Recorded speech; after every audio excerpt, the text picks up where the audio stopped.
Welcome. This is Discipleship with Monday in Mind, conversations about following Jesus in everyday life from St. Albans Church. And this is one of my favourite stories in the scripture. And last week we began looking at this thing. I've been confronted by a question. Why do we tell people about Jesus? What does that mean when people say, why do you go to church? Why do we tell people about Jesus? And it's the kind of invitation I think I want. But then when the moment comes, I'm not sure what I would say or what I say that is helpful. I don't know what comes to mind to you when you think about telling people about Jesus. Or even perhaps a slightly less threatening question, why do you go to church? When I think about how I saw this done growing up, if I'm really honest, it evokes traumatic memories. I was first exposed to what the church calls evangelism, telling people about Jesus when I was really young, in a town centre in England. And maybe this is just an English thing. If it is, please pray for us. We need help with this. But this church would invite some unsuspecting speaker to come. And they would say, would you come and talk to people about Jesus? And then they would go out into the town square. But before this man was allowed to speak, there was a bloke in our church called Mad Dave. Because Dave was his name and Mad was his personality. And he would go out and gather a crowd. And when I say gather a crowd, I mean it. Mad Dave would walk into the middle of the square and just start juggling. And then he'd start shouting and then juggling. And eventually he'd just stop juggling and just be shouting. And this crowd would get bigger. And what on earth is going on here? There's a tattooed man shouting really loudly in the middle of a square. That often just draws people. And then he would do this really odd thing, because he was quite strong. He would pick someone up and start throwing them up in the air. And eventually, when he thought he'd got enough people around, he would look at the speaker and go, "They're all yours, mate, go for it." And so this poor speaker would walk on slightly bemused and say, "I want to talk to you about Jesus." And within about 3.5 seconds, the entire crowd would have dispersed. And do you know what? The church would look at each other. The people look at each other and go, well, we tried, didn't we? We tried to do our bit. They just weren't responsive. I don't know if you've seen versions of this, people shouting on street corners where they're stood up there talking about hell and judgment and saying, accept Jesus and you'll join me in eternity. And I think, actually, I'll take my chances, I think, if that's the option. And we come to this moment in one of the biographies of Jesus in the book of John. And it's a fascinating story. This woman is the first recorded evangelist to Jesus, the first recorded person who goes and tells others about who Jesus is. And as I read it, I'm really struck by how differently Jesus approaches this than I do. So I just want to offer a few really simple observations today about this story, some practical ways we might think about telling people about Jesus. So this is what I would call a sort of, if you're looking for a tight unpacking of this passage, I'll do that another time. This is more a kind of just an observation about how Jesus goes about sharing the good news. I think the first thing we see is this. There's a movement towards proximity and not persuasion. This whole encounter begins in the most ordinary way imaginable. Jesus is sitting by a well, and someone just turns up to get water. And Jesus asks for that. And in our world, it's the equivalent of standing in the kitchen by the sink and turning on the tap. That's how ordinary this is. And I love the fact that Jesus chooses to meet her in the everyday, in the normal, in the places where she already is, and on her terms. Jesus doesn't spot her walking towards her as a potential project, but as a person. And doesn't launch into a theological lecture on the laws of Abraham. He gets alongside her. Not only that, he goes where others are. Have you noticed that Jesus is remarkably good at being hosted? And yet in churches, we're often just good at hosting. Jesus has this uncanny knack to be able to invite himself to dinner wherever he goes. He kind of turns up and goes, would you come follow me? And by the way, can we go have supper at your house? I think that's a great gift. I want to curate that in my own life. Jesus' instinct is different to just being comfortable hosting. He embeds himself in ordinary life, and he listens before he speaks. He notices people who are opening and receptive. Some, we might call people of peace who might just want to listen in. He's not just waiting for people to come to him. He goes where they already are, because perhaps one of the most important moves we can have in sharing faith might not be persuasion. It might simply be proximity. There is power in proximity, particularly in a world of loneliness and isolation, that we might choose to get close to people. We might choose to just be close with people. And as we see in the story, someone who others might choose not to get close to, that we would choose to get close to someone. And not because they're a project, but because they're a person. And secondly, I think, is this. There is a move here from pressure to invitation. Notice how Jesus begins the conversation. He doesn't begin with, have you heard about these 4 spiritual laws? Or do you know what eternal judgment means? But he begins with a simple question, can I have a drink? That's it. That's where he starts. He's down to earth. He's real. He's unforced. And when you meet people who are good at sharing their faith, it's rarely contrived. It just happens in the flow of real life where conversations open up.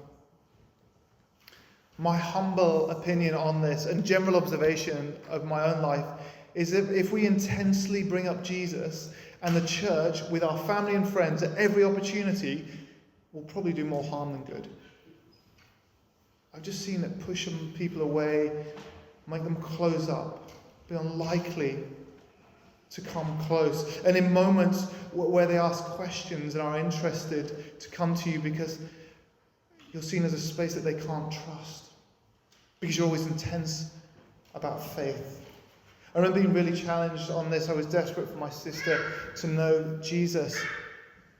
And because of what I did for a job, my sister was in a tough relationship at the time. She didn't want, her husband didn't want her to know anything. Her boyfriend didn't want her to know me at all. So I didn't speak to my sister for 10 years. And whenever I did get a moment, I'd want to tell her about Jesus. And someone said, do you know Jesus was rejected in his hometown? Sometimes we're a bit too close to what's going on to be able to speak into that. But what you need to be is make sure you're trusted and that there's invitation, so when the right moment comes along, you have an opportunity. I remember getting a phone call on Christmas Eve. My sister, I hadn't spoken to her in years. She's crying. And she said, I found Jesus. Can I talk to you?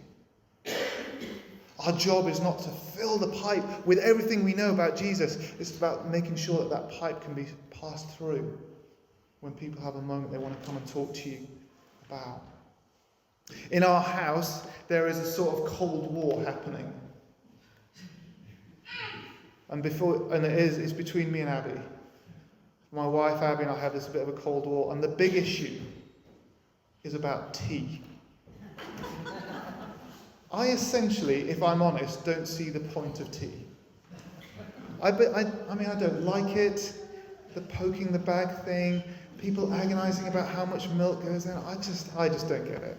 And plus, I love coffee. I think I was born to love coffee. And if I'm going to have a hot drink, it might as well be coffee. And when people say, ooh, you won't sleep tonight, I have a 4-year-old. I'm not going to sleep anyway. I might as well enjoy my coffee. Now, Abby, on the other hand, is evangelical about her love of tea. She has it at all times, in all seasons, regardless of how much tea she has drunk. And I've never known her once refuse a cup of tea, even when she is currently drinking one. Now, despite that, and despite her deep convictions about tea, and that she wants me to drink tea and know the love and freedom that being a tea drinker brings, and despite the fact she wants me to be able to live in eternity with tea, she's thoughtful about how she handles this. When there is a pause in conversation in our house, she doesn't jump in and say, I saw this interesting video about tea the other day. These are some of the benefits.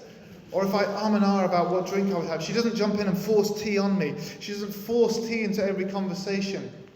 But she builds relationship with me in such a way that when I have my questions and doubts about coffee, which isn't often, but she is the person I turn to. Stupid example. But I wonder how often that is our paradigm for Jesus. We've become so intense about it that sometimes people are worried about being in the room with us because we might force Jesus on them. Not forcing Jesus into every moment doesn't mean we don't care. It may actually mean we care in a deeper, more thoughtful way. We meet people where they are, we speak in ways they understand, and we create space rather than pressure. Next is this. We see Jesus move from task to relationship. I love the fact that this is a woman in the story who's probably used to being wrong most of her life. She's out in the middle of the day collecting water when no one else would do it because she's potentially ostracized from society. In a society where you frown on more than one marriage, and she's already through number 5. And Jesus says, you are right when you told me that you don't have a husband. Jesus finds something right. I think that's staggering. He does something beautiful. Jesus crosses all the social boundaries. He does what would have been seen as inappropriate, and he puts relationship ahead of any sense of task. If we're going to tell people about Jesus, it's about relationship and it's not about task. We often assume the most loving thing we can do is tell them the right thing as quickly as possible. But that isn't how Jesus begins. He doesn't say, come to the temple. He doesn't even say, come over to where I am. Again and again, Jesus is found in other people's spaces and on their terms. He's comfortable being hosted, comfortable taking time, embracing their rhythm and their postures. Something I learned in Kenya, there's a difference culturally that it is nice to invite someone to your house. It's nice to do that. But when you go to someone's house, you bestow honour on them. Culturally, it's an honour. Unless it's your mother-in-law's, in which case it's always a nightmare. But there is honour in someone coming to your house. And I wonder where we've lost the posture of being welcomed and being hosted, where people feel comfortable enough with us to let us be on their turf. How many of our people just feel comfortable being around us?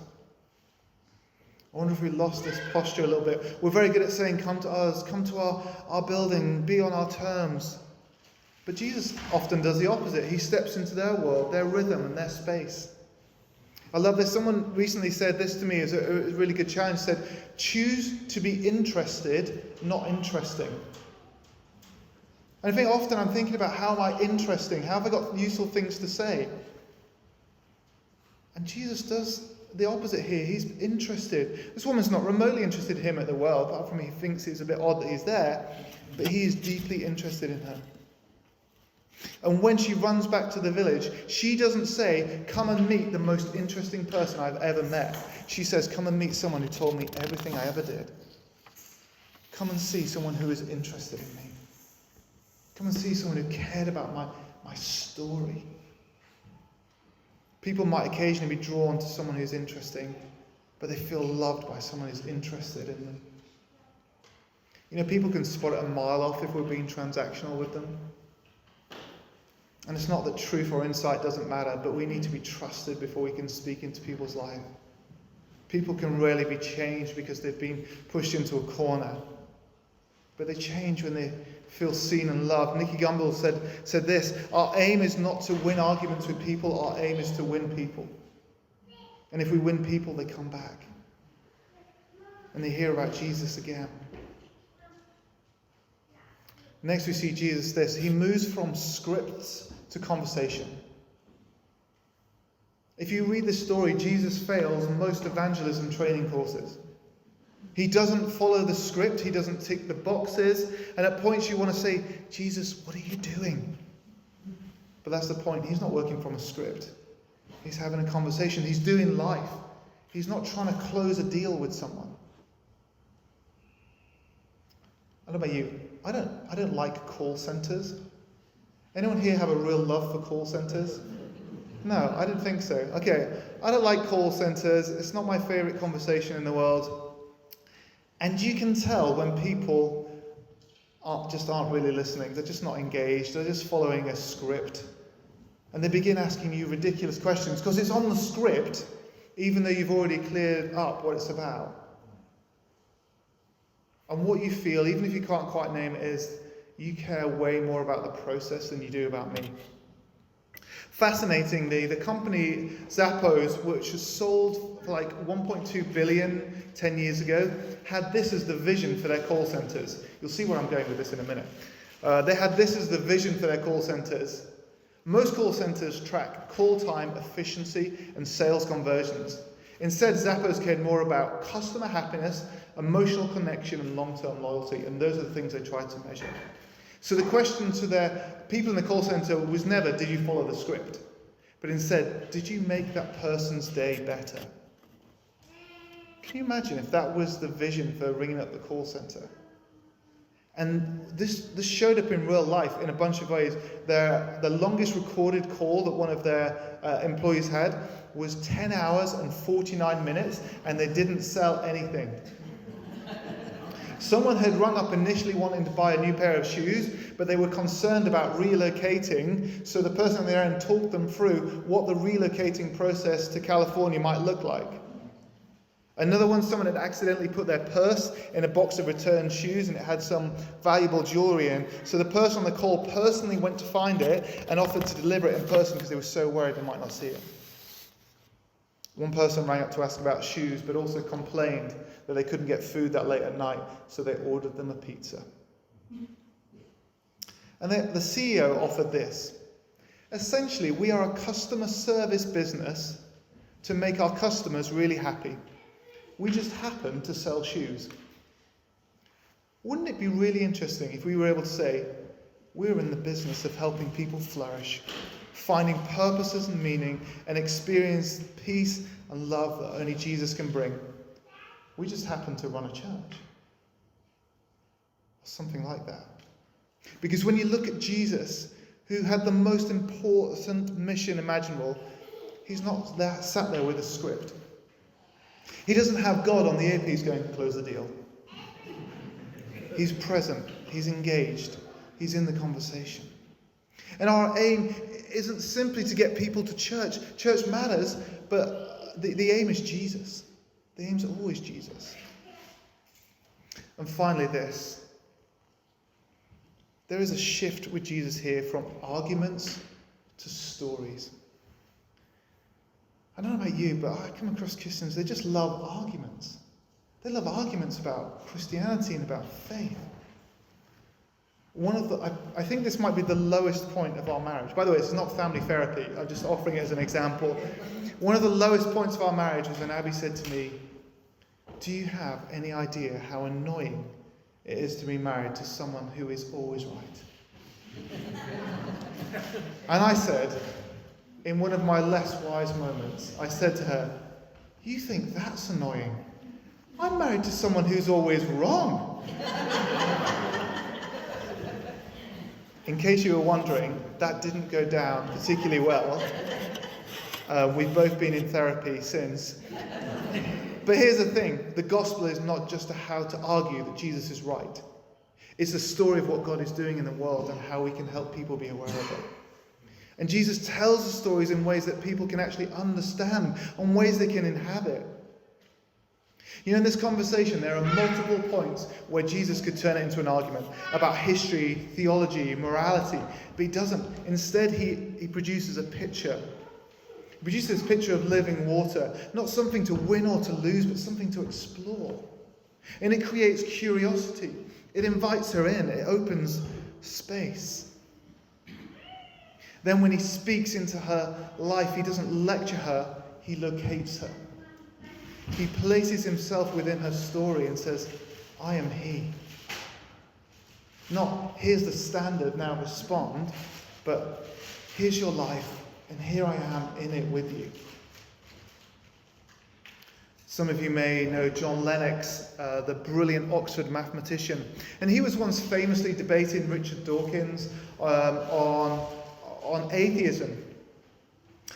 And Lennox had Dawkins tied up in knots about how his views of faith were inconsistent and how unfounded and didn't disprove God at all. And despite being on top in this debate, Lennox seemed to ease back on Dawkins. And when he was asked afterwards by one of the reporters, said, "Why don't you finish him off? Why don't you crush him on this argument?" He said this: "Christianity is not about humiliating those who disagree with us. If we ground someone into the floor, there is very little space for God's grace to operate in." What wisdom just to go, I need to let God do this. Arguments often set people up to be combative, whereas stories often serve as an invitation. And so where does this land? Well, it lands with a longing. "Sir," she says, "give me this water." Because Jesus has met her in her world, treated her with dignity and entered her story. And something in her begins to hope. And perhaps that's the simplest way to think about all of this. We're not trying to win arguments. We're not trying to run a script. We're not trying to pressure people into decisions at all. We're just offering Jesus. And when people truly encounter him, even in the smallest ways, it creates a thirst for something more. So I want to close in just a slightly different way. I want to ask us to be a bit brave. I would love us to spend the next few minutes just with the people around us. If you want to do this, please do. If you don't just sit there, reflect how you want to, do what you need to do. But if you are comfortable, I'd love you to do this. If you had 30 seconds, how would you answer, why do you go to church? Or how would you answer, why Jesus? So if someone said to you, why go to church? What might be your 30-second response? Now, some of you, that's more of a challenge than others. I'm looking at you going, I don't think I've ever heard you give a 30-second response to anything. It's at least 15 minutes. This is about something that's going, do you know what? I'm not just going to ramble. I'm just going to offer something that helps be an invitation to people. Or maybe, if you're like me, you just get stuck. This is an opportunity with friendly faces to practice something that might be an invitation to someone. So here are my kind of like 2 or 3 top tips.